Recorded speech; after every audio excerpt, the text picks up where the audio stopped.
حضرت عبداللہ بن عمر رضی اللہ عنہما سے روایت ہے، انہوں نے فرمایا رسول اللہ نے ہماری طرف متوجہ ہو کر فرمایا کہ مہاجروں کی جماعت 5 چیزیں ایسی ہیں کہ جب تم ان میں مبتلا ہو گئے تو ان کی سزا ضرور ملے گی، اور میں اللہ کی پناہ مانگتا ہوں کہ وہ بری چیزیں تم تک پہنچی۔ جب بھی کسی قوم میں بے حیائی، بدکاری وغیرہ علانیہ ہونے لگتی ہے تو ان میں طاعون اور ایسی بیماریاں پھیل جاتی ہیں جو ان کے گزرے ہوئے بزرگوں میں نہیں ہوتی تھی۔ جب بھی وہ ناپ تول میں کمی کرتے ہیں، ان کو قحط سالی، روزگار کی تنگی اور بادشاہ کے ظلم کے ذریعے سے سزا دی جاتی ہے۔ جب وہ اپنے مالوں کی زکاة دینا بند کرتے ہیں تو ان سے آسمان کی بارش روک لی جاتی ہے۔ اگر جانور نہ ہوں تو انہیں کبھی بارش نہ ملے۔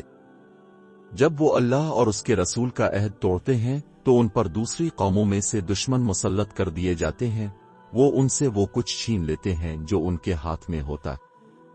جب بھی ان کے امام، سردار اور لیڈر اللہ کے قانون کے مطابق فیصلے نہیں کرتے اور جو اللہ نے اتارا ہے اسے اختیار نہیں کرتے تو اللہ تعالیٰ ان میں آپس کی لڑائی ڈال دیتا ہے۔